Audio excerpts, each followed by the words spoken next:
Bismillahirrahmanirrahim, alhamdulillah, wassalatu wassalamu ala rasulillah.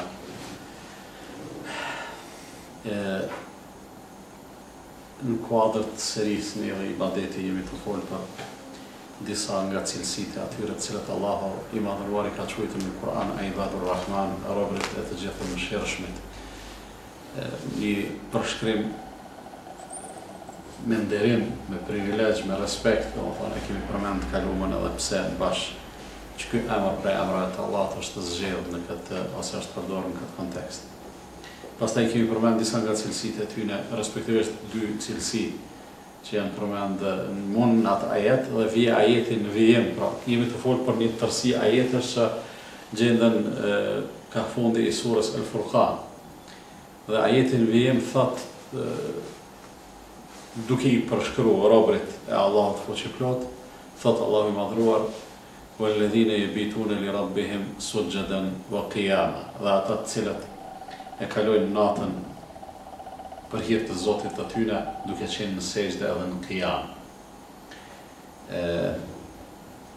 Padyshim në momentin që njeriu e lexon këtë ajet e din se çfarë kuptimi ka, respektivisht e din edhe e kupton se në çka aludon ky ajet madhështor. Fjala është për namazin e natës, që gjithsesi është dëshmuar edhe teorikisht edhe praktikisht se është burim energjie për muslimanin, është burim energjie për besimtarin, i jep atij forcë, i jep atij qëndrueshmëri, i jep atij gjithashtu edhe mundësinë për ta fisnikruar dhe pastruar shpirtin e vet, kështu që gjithmonë gjatë historisë njerëzore, gjatë historisë islame, në kuptimin e gjatë të fjalës, pra prej fillimit, prej pejgamberëve të hershëm, e pastaj duke kaluar edhe ka Muhamedi sallallahu alaihi wasallam më vonë, qiyamul lejli ose namazi i natës e ka pas rëndësinë e vet dhe e ka luajtur rolin e vet në stabilitetin dhe përforcimin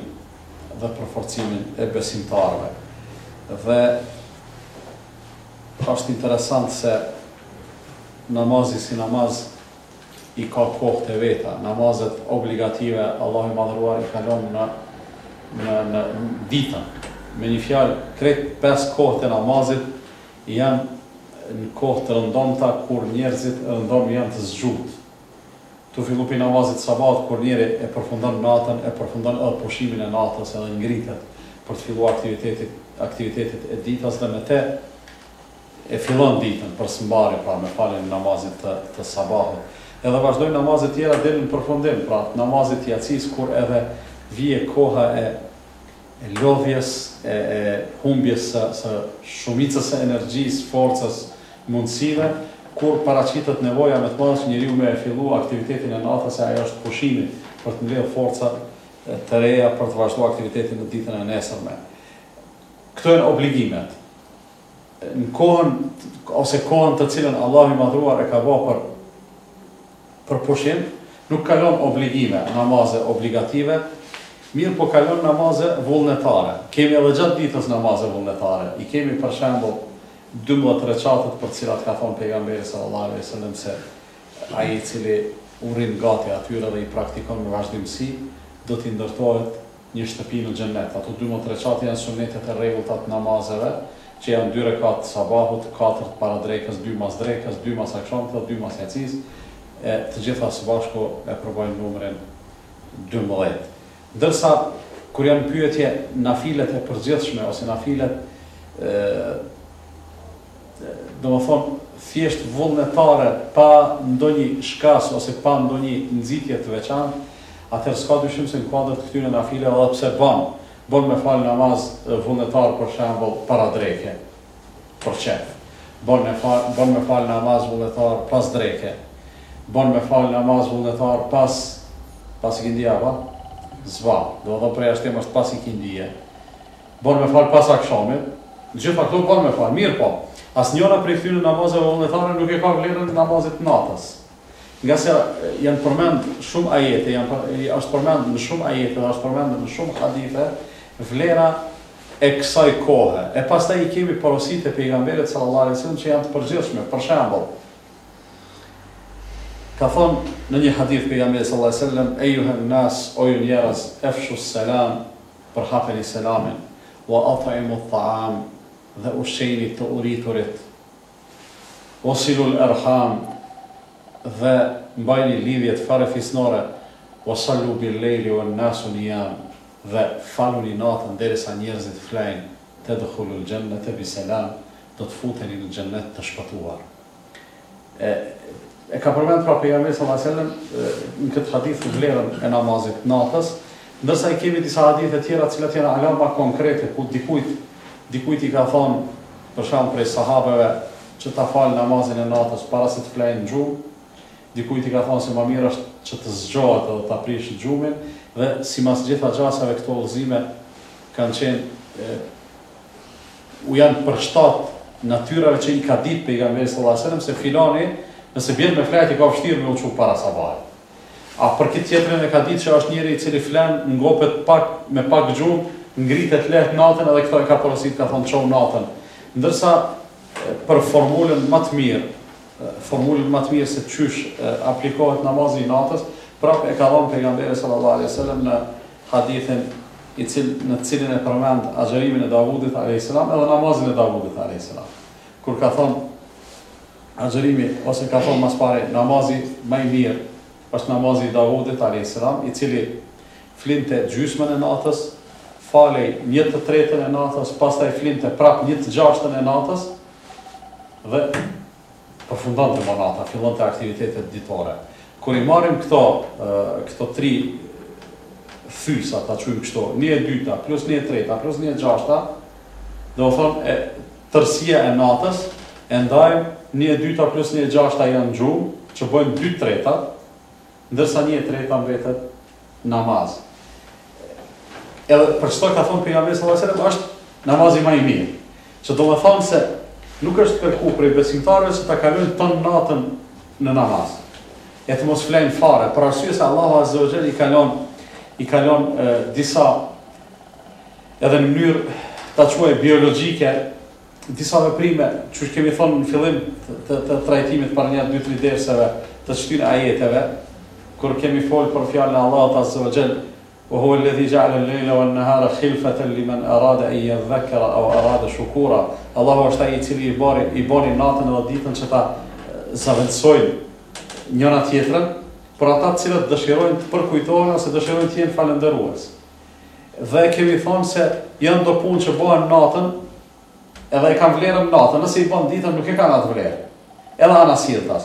Po edhe në aspektin biologjik janë disa punë të cilat kur kryen natën kanë efikasitet më të madh. Për shembull gjumi, pushimi është më i dobishëm për njeriu natën se sa ditën. Këtë e konfirmojnë përveç tjera është edhe njerëzit të cilët zakonisht punojnë natën ose për ndonjë arsye rrinë çut natën. Dhe detyrimisht do të më kompenzuat nevojën për pushim duke fjetë ditën. Dhe nuk mund të pushojnë, nuk mund të ngopen me gjuhë ditën, ashtu sikur se ngopen natën, ndoshta duke fjetë më pak në kohë. Për çfarë arsye? Për arsye se Allah azza wa jall, sikur se ka thënë në surën An-Naba, "Wa ja'alna al-layla libasan wa ja'alna an-nahara ma'asha." Natën e kemi bën mbulesë, ditën e kemi bën gjallëni. Çka do të thonë mbulesë? Mbulesa e errësirës të natës, e cila shumë gjana nuk na lën me i pa. A e keni pa? Jetojmë në një vend në cilën sillemi për ditë ose në oborin tonë. S'ka vend që njëri ndoshta e njeh më mirë se oborin e vet. Çdo gjë e din, çdo pllom e din çka ka. Bjen nata, automatikisht obori yt për ty bëhet i huaj. A është apo jo? Lagja jote bëhet e huaj, qyteti yt bëhet i huaj. Për çfarë arsye? Se Allahu e ka lëshuar një mbulesë. Edhe ajo mbulesa e errësirës natës, pra është për që njerëzit të shfrytëzojnë rastin ose të kenë mundësinë për me pushu. Edhe atë pushim u mundson nga se i ka pengu ose i ka ndalë Allahu i madhruar rrezet e diellit, dhe në mënyrë të natyrshme, do të thonë biologjikisht njeriu pushon më mirë natën se sa dita. Ndoshta për shkak të kësaj nevoje të madhe që njeriu të pushojë natën, kështu Allahu i madhruar e ka qitur në sprov njeriu me këtë ibadet vullnetar. Me këtë ibadet vullnetar, edhe e ka bërë kaq të vlefshëm. Edhe sigur më pas thon Allahu, o njeri, ti vërtet ke nevojë me flajt natën. Mirë po, unë bashkë natën du me të qitë në sprovë me diçka, kam me elan një mundësi që ti me fitu, në mënyrë që nëse e aplikon, ose nëse të qohësh me lyp qatë premi, qatë shpërblim, keme e gjithë shumë më të madhë, sesa nëse të njëjtin mundosh me arrit ose me e përfitu gjatë ditës. Të kthejmë edhe njerë të ajeti me të cilin e fillun këtë fjallem. Walladhina yabituna li rabbihim sujjadan wa qiyama. Ata të cilët natën e kalojnë për hir të Zotit të tyre gjithsesi në sejdë dhe në qiyam. Fjala yabituna, nëse e përkthejmë bukfalisht, e ka kuptimin me bujt, me e kalu natën. Dhe bujtja kryesisht e ka kuptimin e kalimit të tërë natës, edhe pse nuk e ka detyrimisht vetëm këtë kuptim.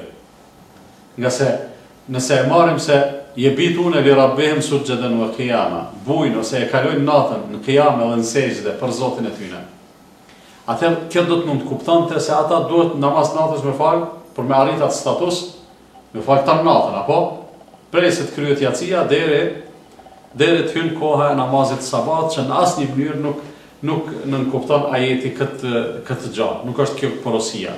Porosia është që të kalohet një pjesë e natës, badje të kalohet një pjesë jo edhe shumë e shkurtër e natës, e cila vërtet s'meriton me i thonë se e ka kalu natën. Për shembull, sikur se e përmendëm te hadithi që flet për namazin e Davudit a.s. 1/3 e natës, veç është një pjesë bukur e mirë e natës, dhe mendoj se ndoshta ma ideale dhe ma e mira që lën hapësirë që njeriu edhe të pushoj, edhe të mirët me punë tjera të nevojshme, po edhe t'ja dedikoj një pjesë të kohës ose një pjesë të natës ibadetit. Mendoj se pjesa ma e mirë, ma ideale është 1/3 e natës, që njeriu ta kalojë në ibadet ose ta kalojë në namaz të natës, dhe këtë gjë Allah i madhruar e kërkon prej besimtarëve. Pastaj i kemi edhe ajete tjera në të cilat Allah i madhruar kur flet për namazin e natës, nuk flet për kalimin e natës zgjut, nga se nuk është kjo porosia. Porosia është që njeriu të zgjohet prej xhumit, jo të rriçut, po të zgjohet prej xhumit. Dhe është një porosi shumë interesante puna e zgjimit, që njeriu ka nevojë të pushojë edhe Allahu nuk e privon prej asaj nevoje. Islami në asnjë mënyrë nuk i acënon njeriu ato të cilat ai i meriton ose të cilat ati i nevojiten. Mirë po, shpesh njeriu nuk e di se kur është ballë. Me gjitha gjanat, me ato më të përditshme, më të rëndomta me të cilat miremi, kur se dim se kur është ballë. Për shembull, ulemi për të ngrënë. Cili prej neve e din se u bë ballë, u ngopa? Ha? Është ai kufini njerëzit, ata që janë marrë me gastronomi edhe me mjeksi edhe me gjëra të ngjashme, por edhe njerëzit që e kanë praktikuar këtë gjë, thonë se në momentin, do thotë ti je i uritur, zatën është mirë mos me hongër pa u urit. Jo nganjëherë, po shumë herë ha, hala pa na kap uria. Kjo nuk është mirë. Mirë është domethënë njëri han, pastaj e kalon pjesën e ditës derisa të untohet sërish, han prapë. Tash, kur ti jesh i uritur, edhe ulesh për të ngrënë, kur e merr vesh njëri se është i ngop, kur s'mundet më me hongër, apo kur s'ndin më uri. Kur s'ndin më uri, çatëherë është ngop. E kjo është shumë më herët se sa kur s'mundet më me hongër. Se kur s'mundet më me hongër veç e ka tepruar. Mjekët madje thonë se pej trunit, pej lukthit deri në tru informata për ngopje vjen me vonesë. Këto e vren njeri për shembull nëse për ndonjë arsye je duke hongër bukë. Edhe për një arsye dush mu çu, troket dikush në derë ose thirr telefon ose ndodh një diçka që ta ndalë në gjysmë. A e keni parë se vonosh një 5 minuta ose 10, kur kthehesh për s'ditë çka ndodh? Të ka hup apetiti. Pse? Je ngop, ka mri informatat që je ngop, po me vonesë. E tash çka do të më bëj njëri, domethënë me ngop respektivisht me ditë kur unë ngope. E njëjta gjë ndodh edhe te xhumi. Ki nevojë me pushu, edhe bjen me flajt. Mirë po, dikush a e keni pa, i kalon 8 orë në gjumë. Ajo, mendoj se ai njeriu është i stërngopur.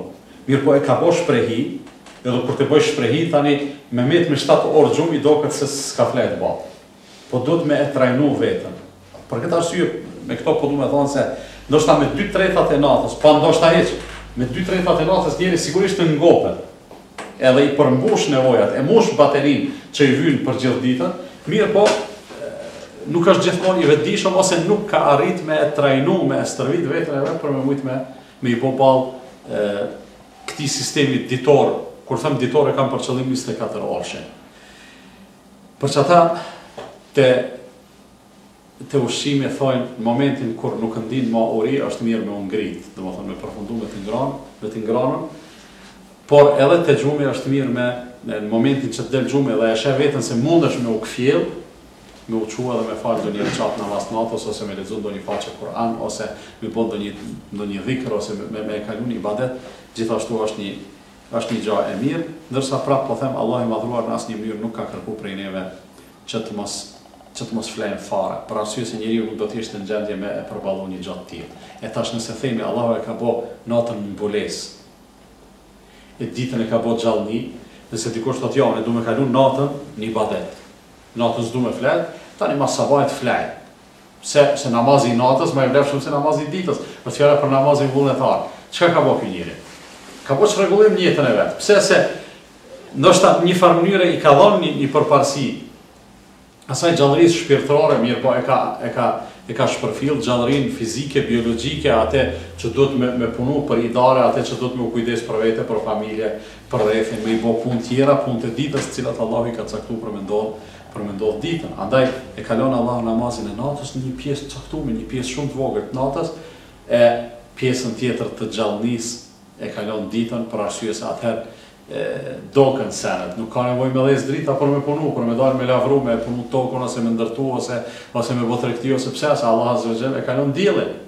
Para mendoni çfarë energjie i zhdasht, sikur të mos i shkon dielli, për me ndriçu njerëzit edhe natën, edhe ditën, edhe do më thonë, i shboni çrregullim shumë i madh, mirë po ato punë të mëdha edhe shumë të rëndësishme për njeriu, Allah i ka marrë përsi për vetë, nuk ja u kalon njerëzve që më u bë tani me kategori A, B, C, por i kalon vetë edhe janë vetëm 2 kategori. Kategoria e natës, dielli përëndon o njerëz, flani, pushani, merruni me punët e natës, pastaj ngritet del dielli, vjen dita, çohuni edhe merruni me punët e ditës. Namazi i natës, ndërmjet vllazën, është një temë shumë e gjanë edhe shumë e rëndësishme. I ka refleksionet e veta mbi të gjitha porosia e pejgamberit sallallahu alaihi wasallam, sallu bil lejli wan nasu niyam. Faluni natën derisa njerëzit flajnë. Mendoj e ka një urtësi shumë të madhe. Për arsye se përveç tjera është njeriu do të duhet kuptonte se namazi gjithsesi është komunikim. Njeri kur falet komunikon me Allahun fuqiplot. E tash me uquti natën derisa njerëzit flajnë, është sikur se me dash ti me e bo një punë pa të hetu dikush tjetër, do të thonë dy gjëra janë këto. E para mos me të hetu, mos me e marrë vesh ata tjerë që po e bën ti atë punë. Edhe e dyta, me shfrytëzu rastin që ti me fitu sa më shumë për arsye se të tjerë nëse të bëjnë konkurrencë atëherë rrezikon, edhe pse kjo në raport me Allahun nuk vjen shprehje. Rrezikon me fitu më pak. E tash çohesh natën me fal, njerëzit mos të marrin vesh, e shfrytëzon mbulesën e natës, mbulesën e errësirës. Edhe e dyta njerëzit flajnë e ti e krijon, po them kjo vjen shprehje veç për ty, mirë po me mundu me e përjetu një lloj intimiteti me Allahun fuqiplot, me u bë ti një farë elite, me u bë një farë njeri shumë i dashur, veçanërisht i dashur tek Allahu i madhruar, e kjo mendoj se nuk është pak, për çata edhe janë qysh me thon ato premtimet edhe shpërblimet e mëdha për ata të cilët e bojnë një gjatë tillë. Po e lëm me çkaq, inshallah Allahu madhruar na udhëzon, na forcon, na drejton, na dhuron stabilitet. Takohemi të shtunën tjetër në të njëjtën kohë inshallah, me të njëjtën temë dhe të vazhdojmë me ajetin në vijim. Allah e shpërblet.